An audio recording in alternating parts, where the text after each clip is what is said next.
It looks like you've shared a document titled Limitless Rebirth, Alex Locke in the Marvel Multiverse, detailing an intricate plot and character development for a Marvel-inspired story. The story follows Alex Locke, a college student who becomes entangled in a broken multiverse after gaining immense powers. Would you like help with something specific related to this content? Whether it's refining the narrative, adjusting character details, or exploring themes, I'm here to assist. Do you like this personality? Agent Coulson, you've been up close with the White Mutant before. We're counting on you. The blaring alarms cut through the quiet of the interrogation room as Coulson was questioning Thor. News of an attack spread fast, and Coulson quickly thought of the hammer at the site. If anything could catch the White Mutant's attention, it was that hammer. Without a second thought, he rushed out of the room. Meanwhile, Thor, still sitting alone, heard the alarms too. The White Mutant. That's who Alex has been dressing up as, right? But why is he here? Thor wondered. As memories of his conversations with Alex flooded back, his mind started connecting the dots. No way. Could he really be the White Mutant? Was everything Alex said true? Coulson, stepping outside, took in the destruction temporary structures torn apart by an overwhelming repulsive force. The downpour turned the ground into a swamp, leaving most agents scattered, drenched, and struggling to regain their bearings. Amid the chaos, a figure floated above the scene, untouched by the rain, as an invisible force field repelled the water, creating a clear sphere around him. He walked through the air, stepping lightly over the mud, as if not a part of this world. Seeing the devastation unfold, Coulson called out, Mr. Alex, this is Coulson. We met at Stark Tower. Please stop, we welcome your visit." At the sound of his voice, Alex released the force and descended, standing beside Coulson.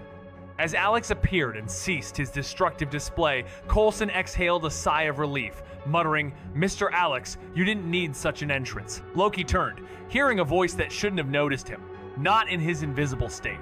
But as he locked eyes with Alex, he quickly adopted a proud, kingly demeanor, looking down at him despite standing below. "Mighty One of Midgard, you stand before the King of Asgard," he declared. Alex, however, wasn't impressed. His character template was at 56% fusion, unlocking powerful abilities, and a mischievous grin spread across his face. It seemed like it was time to teach this arrogant prince a lesson. Striding toward Loki, Alex made no move to show any respect. Loki, surprised by the boldness of this mere Midgardian, summoned a dagger, ready to show him his place. With a smirk, Loki lunged. Pathetic Midgardian, time to learn respect. Just before the dagger struck, Loki felt confident. The Midgardian hadn't even reacted, standing there, unmoving, as the dagger neared. This lack of defense bored Loki, making him doubt whether this was going to be worth the effort. Loki turned at the sound of a voice, only to find a human had noticed him while he was cloaked in invisibility. Despite his surprise, Loki quickly composed himself, adopting a smug, superior expression, and looked down on the human before him, even though Alex stood lower. With a dramatic flair, Loki spread his arms and declared, "Mighty One of Midgard, you have the honor of meeting the King of Asgard." Alex glanced at the pompous figure in front of him and then at his own character template, now at 56% fusion and unlocking powerful abilities. A sly grin spread across his face. It was time to teach this arrogant prince a lesson. Walking toward Loki with no intention of showing respect, Alex's boldness only deepened the frown on Loki's face. The Asgardian was taken aback by such audacity from a mere Midgardian. Furious, Loki summoned a dagger, ready to show Alex the proper respect a king deserved. With a mocking smirk, he lunged, taunting, "Pathetic Midgardian, it seems I need to teach you how to kneel before a king." But just as Loki's dagger was about to strike, Alex remained unfazed, not even flinching, and the attack went unnoticed. Loki paused, bored this. Midgardian was different, and perhaps far more interesting than he had thought. As the dagger flew toward its target, Loki's expression shifted from confidence to disbelief. The weapon halted midair, unable to advance even a fraction. "What kind of power is this?" Loki muttered, his voice tinged with confusion. Before he could speak further, a crushing force emanated from Alex, far surpassing the might of Thor's hammer. Loki was sent hurtling backward, crashing through glass walls, smashing metal supports, and finally breaking through the base's outer fence before he came to a painful stop. Groaning in agony, Loki clutched his back, disoriented by the immense pain. Is this really a Midgardian? he thought, struggling to grasp the reality of what had just happened. Before he could recover, a powerful gravitational pull yanked him back toward the white-haired mortal. No amount of resistance could stop it, not even the dagger he drove into the ground. In moments, Loki was dragged back to the room where Mjolnir lay, facing the terrifying human once again. Alex smirked as he grabbed Loki once more, a mischievous glint in his eye. With a powerful grip on one of Loki's legs, Alex unleashed his curse energy, pushing the trickster god's body to its absolute limits.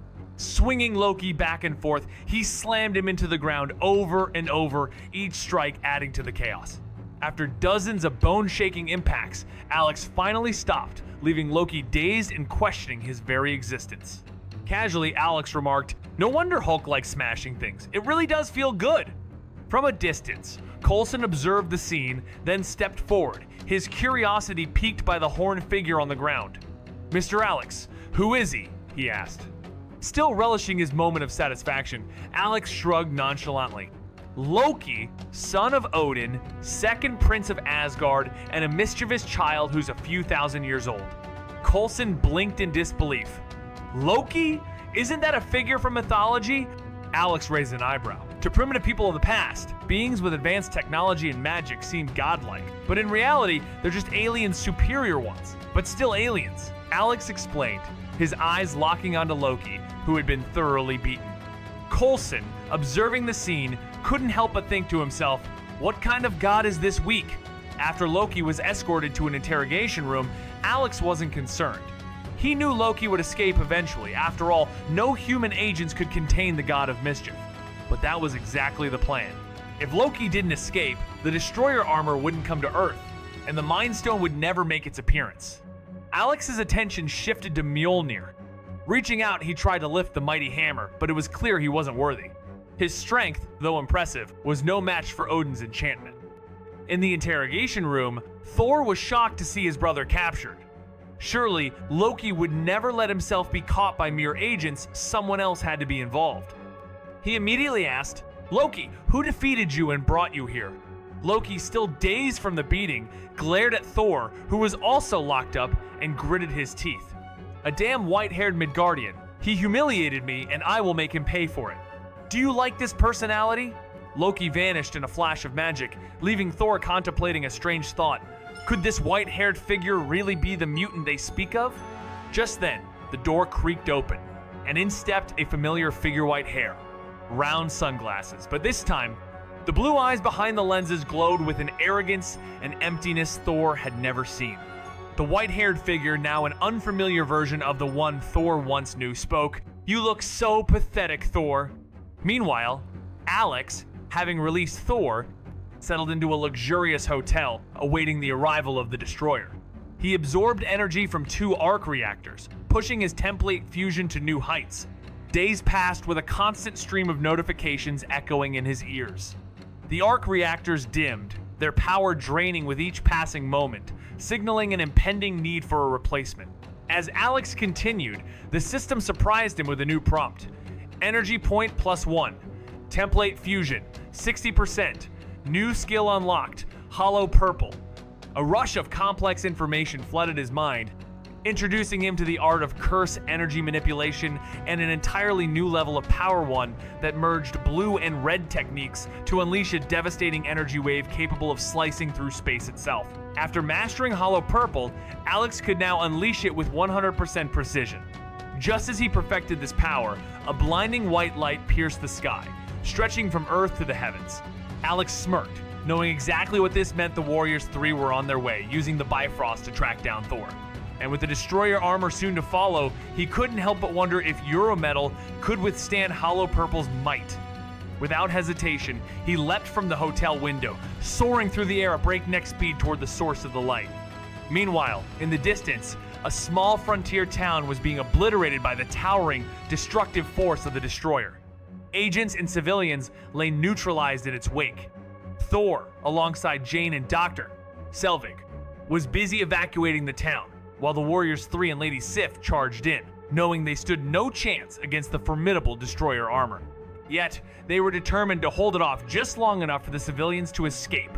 Just like when Loki charged at Alex a few days ago, the burly, bearded Fandral, joined by his comrades, bravely charged at the mighty Destroyer armor. But before he could make a move, the Destroyer armor landed a devastating punch right to his face, sending him crashing into a car, unable to move. Boom! The Destroyer armor, gearing up to unleash a fatal laser from its head, was suddenly interrupted by Lady Sif, the only female among the Warriors 3 who leaped from a rooftop, driving her spear straight into its neck. The team thought they had won, but to their shock, the Destroyer armor powered back up, unscathed, and unleashed another blast, forcing them to retreat. The Warriors 3 were soon overwhelmed, realizing just how outmatched they were by the mechanical giant. Thor, witnessing the damage and the fate of his comrades, finally stepped forward, prepared to sacrifice himself to save them, understanding that this was the true duty of a king. But just as Thor was ready to face his end, the sound of calm footsteps echoed through the desolate town. Thud, thud, thud. Everyone turned to see a young man with white hair and sunglasses, strolling leisurely, completely unfazed by the destruction around him. He walked past Jane Foster and the others, casually greeting them with, "Hello, Jane, Professor Eric, we meet again." Seeing Alex, Jane Foster's eyes lit up with a spark of hope. "Alex, please help Thor. He's about to die," she urged desperately. But before Alex could say a word, Lady Sif interjected, shaking her head. "Mortal, let Thor die with honor. You can't stop the Destroyer armor." Alex, unfazed, shot a casual glance at Jane and replied with his signature nonchalance. "Then you'll owe me a favor. When you're sick, come to me first for treatment." He wasn't just here for the Destroyer armor. The chance to have Jane owe him a favor was too tempting to ignore. He knew that when she eventually got possessed by the Reality Stone, his reversal technique might be the key to pulling it out of her. It was like getting a package delivered to him. Though Jane didn't fully grasp his meaning, her desperation for Thor's survival led her to agree. "Okay, I promise. I'll come to you first when I get sick." Satisfied with her answer, Alex grinned and then turned toward the looming Destroyer armor, ready to face whatever came next. Suddenly, Lady Sif blocked his path, her gaze intense as she warned, "Go back. You can't defeat the Destroyer armor. Don't ruin Thor's moment of glory." Alex smirked, responding with sharp sarcasm. "Glory? You mean getting slaughtered?" Undeterred, Sif retorted, "For an Asgardian warrior, dying on the battlefield and being remembered is the highest honor. I ask you to leave immediately." The Warriors 3, who always looked down on Earth's people, only refrained from attacking because of Thor's connection to Alex. But when Sif stood her ground, Alex's patience snapped. He flashed a grin, and with a swift wave of his hand, he unleashed a powerful repulsion force, sending Sif crashing through multiple buildings before embedding her into the earth, unconscious. The stunned silence from the Warriors 3, Jane Foster, and her group said it all. They couldn't believe what they had just witnessed. The Warriors 3 were left speechless. When did mortals get this powerful? Alex had taken down Sif in the blink of an eye. It took them a moment to snap out of their shock, but once they did, rage took over. How dare a mere Midgardian attack one of their strongest? Unforgivable. But before they could even reach Alex, the remaining warriors were sent crashing through several buildings, falling unconscious. Jane Foster, still processing the revelation that Alex was the white-haired mutant, couldn't believe her eyes. Was he really that strong? Stronger than gods? Meanwhile, Dr. Selvig and Darcy, unaware of Alex's true identity, could barely comprehend what they were witnessing. Was he really the white-haired mutant and not just some cosplayer? After dealing with the Asgardians, Alex stepped forward, appearing as though he teleported, standing face to face with Thor in the Destroyer armor. Thor, initially relieved, grew serious and warned, Alex, don't be reckless. The destroyer armor, crafted entirely from Uru metal by his father to face the Celestials, radiates unmatched power and no one can stop it. As Thor tries to warn, Loki has his sights set on him. But before Thor can finish, the armor charges up, firing an even more devastating energy beam straight at Alex.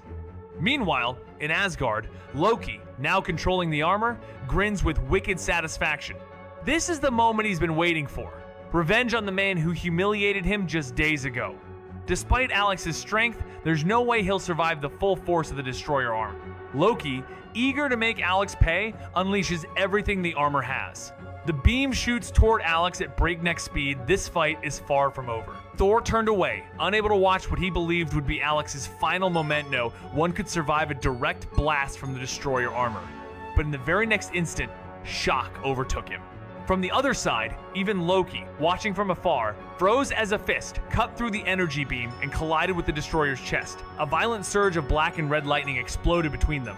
The shockwave shattered the area for tens of meters, and out of the dust, the massive steel body of the destroyer was launched into the air. Though victorious in that moment, Alex wasn't unto Cheetah. Searing burn marked his chest, the beam's force surpassing even the most intense energy blasts he'd faced before. Yet, within seconds, the wound faded, healed by the reverse curse technique. Alex's eyes lit up with anticipation as the destroyer rose again from the distance. Completely unharmed, this battle was far from over. Despite it being their first encounter, Alex already found himself at a disadvantage, a rare feeling since his arrival in this strange world. But instead of feeling defeated, his excitement grew. In this universe, the Black Flash technique does more than just boost an attack's power by 2.5 times. It throws the user into a state of absolute focus. This zone enhances strength, speed, cursed energy, and reflexes to their maximum 120% of their usual capacity, unlocking incredible feats. The moment Alex unleashed Black Flash, he entered this state, feeling his energy surge and his speed reach unimaginable heights. The destroyer armor, still far away, fired another laser aimed right at him, but Alex dodged effortlessly using his curse technique lapse. Blew, then reappeared in front of it without breaking a sweat. With the precision of the LV-3 6 eyes and the mastery over energy absorption, executing Black Flash became almost second nature. The destructive burst of black and red lightning sent the destroyer armor flying again, but before it could get too far, an intense azure black hole formed, pulling the armor back with terrifying force. However, unlike before, the black hole couldn't harm the destroyer armor. After the initial shockwave from the gravitational force, the destroyer armor quickly adapted, stabilizing under the immense pressure. But Alex? He wasn't impressed. He knew the armor could handle it. After all, if it couldn't take this hit, how could Odin have used it against the Celestials? His grin only widened, his energy surging, crackling with dark, cursed power. His body was surrounded by boiling azure energy, glowing and pulsating like a storm ready to break. With a simple flick of his finger, a sly, joyful smile tugged at his lips as he pointed toward the armor. "Cursed technique reversal. Red," he whispered. Instantly, cursed energy surged into his fingertip, a black and red singularity forming at breakneck speed. In the blink of an eye, it tore through the air, the sound of the blast a terrifying boom as it slammed into the destroyer armor's head. The explosion rocked the battlefield, sending the armor flying back, ripping through the ground in its wake. The sheer force of the attack was far stronger than anything before, leaving a massive chasm in its path, until the armor was finally stopped, thousands of meters away. The shockwave spread out, rattling a distant town as if an earthquake had hit. At this moment, Jane Foster and the Warriors 3 stood around Thor, watching in stunned silence as the battle raged in the distance. This! Even Thor at his full power couldn't do something like this, Sif murmured to herself, unable to believe her eyes. The scene shattered everything she thought she knew about power. Even Midgardians had the potential for such overwhelming strength. After unleashing his curse technique reversal, Red, Alex didn't let his guard down.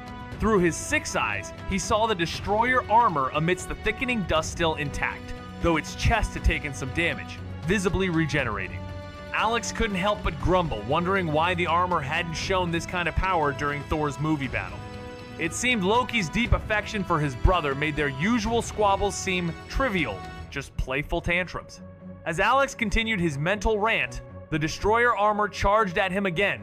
This only thrilled him more. This was a whole new experience, unlike anything he'd felt fighting Hulk or Abomination. They clashed once more, black lightning flashing and energy beams carving deep scars into the ground.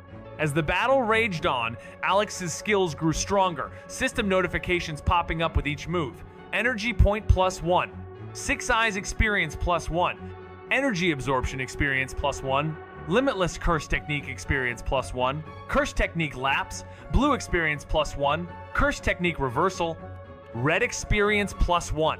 After another energy beam hit him, piercing through his arm and evaporating blood with its intense heat, his arm started healing before his very eyes.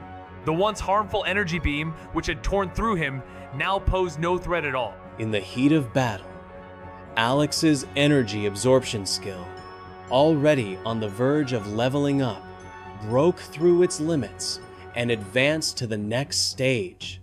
His body began to undergo a radical transformation as his bones and muscles adapted to store even more energy, expanding his limits several times over. His mind sharpened, allowing him to control energy with heightened precision. The previously overwhelming energy beam now felt like a mere breeze, powerless against his upgraded absorption rate, which far exceeded the output of the destroyer armor. Even from a distance, with Loki controlling the armor, it couldn't touch Alex anymore. As other abilities also showed improvements, Alex decided to focus on what mattered: close combat. Ignoring the energy blasts, he tore off his shirt, his muscles rippling under the power of his transformation. With his enhanced body, cursed energy manipulation, system-given martial arts skills, and precise control from his 6 eyes, Alex punched through the air. The force of his blow, amplified by the black flash, was devastating. Is this conversation helpful so far? With a surge of power, Alex unleashed 5 times his normal strength, sending the destroyer armor crashing to the ground. The shockwave rippled out, splitting the earth beneath and creating a massive crater hundreds of meters wide. The destroyer's energy beam attacks, once a formidable defense, were now useless against Alex's growing power. Every strike from the armor only served to fuel Alex, absorbing its energy to further amplify his abilities. With the energy absorption at level 4, Alex could now harness nearly any energy without even needing direct contact. As an energy beam flew towards him, Alex simply clenched his fist, twisting the beam into a glowing spear that he thrust into the destroyer's body, triggering a colossal explosion. But that was just the beginning. Alex's skill with energy manipulation was only getting started. A quick black flash sent the destroyer flying back, and while its faceplate began to show cracks, it quickly started repairing itself. However, Alex's momentum didn't stop. He was fully in tune with his powers now, and the destroyer stood no chance as he relentlessly adapted to every move. In a flash, his body disappeared from its position and reappeared in front of the destroyer armor, his palm gently resting on its chest. A split second later, black flash unleashed in close range, a violent force sending shockwaves into the destroyer's chestplate. The armor finally cracked, the powerful blast causing significant damage. As Alex observed the armor repairing itself, he couldn't help but appreciate the impressive craftsmanship Odin had put into its creation. The destroyer armor, under Loki's control, was clearly holding back. It made Alex wonder how unstoppable it would be if Odin wore it himself. But Alex wasn't interested in dragging out the fight anymore. The destroyer armor was no longer a threat. Tossing his sunglasses aside casually, he spread his left fingers, forming a tight grip with his right. His excitement soared as he stared at the armor, declaring, "Cursed technique lapse, blue." A half-human-sized azure black hole appeared to his left. Cursed technique reversal, red. Another singularity of black and red formed to his right. Due to the forced activation, it was a bit unstable, with black lightning constantly leaking out, wreaking havoc around it. But Alex's energy absorption effortlessly absorbed those bolts before they could harm him. Then, with a snap of his fingers, Alex directed the power of two massive techniques into one, calling it out, Hollow Technique, purple. Under his complete control of energy absorption, the black and azure singularity merged, creating a dense purple mass. It surged toward the destroyer armor, crackling with purple lightning. The bright purple light consumed everything in its wake, leaving the world shrouded in a blinding glow. It moved forward like a force of nature, eradicating all in its path. In seconds, the destructive force tore through the destroyer armor, plowing through a desert, ripping a mountain peak to shreds, and disappearing into the horizon. When the dust settled, the remnants were nothing but a massive trench, stretching for miles. Even the tallest mountains couldn't withstand it. They were obliterated. The once indestructible destroyer armor, gone. Not even a fragment remained. Back in Asgard, Loki saw the last transmission from the destroyer armor and collapsed in disbelief. What kind of monster was this? Meanwhile, Odin, deep in slumber, stirred as his eye opened in sheer horror. In a distant temple, a serene-faced bald woman set her tea down, glanced toward an unseen direction, and murmured, "Has he really grown this powerful?" In a remote military base, surveillance footage from the desert flashed across a massive screen, showing a trench that tore the landscape in half. Eyes locked on the image, Colonel Stryker declared with urgency, "The white-haired mutant has reached a critical level. If we don't act now, his next power jump will make him unstoppable. He'll dominate the entire nation." The room echoed with swift approval. "Agree. Agree," as generals backed the call without hesitation. Stryker grinned and announced the deployment of mutant suppression devices and spatial cutting sentinels already locked and loaded. Meanwhile, supersonic helicopters launched into the sky, racing toward Alex's location. At the far end of the trench, Alex stood smiling, admiring the devastation left by his hollow technique, purple. Though it was only level 1, by combining it with level 4 energy absorption, he had forcefully elevated its destructive output, carving open the earth itself. The price was steep as breathing heavy, energy nearly drained, but under the effects of advanced absorption, every trace of heat, sunlight, and reactor energy around him surged into his body, restoring his strength in moments. In no time at all, Alex had nearly fully restored his energy, while the 2 arc reactors hovering beside him flickered and went dark, their energy completely depleted. Staring at the lifeless reactors, Alex mused to himself, "Guess it's time to track down Stark for some new reactors, and maybe prepare for the Space Stone. My level 4 energy absorption should be enough to handle it." After a brief pause, he checked the results of his battle. To his surprise, 2 of his skills had leveled up once more. "Is this conversation helpful so far?"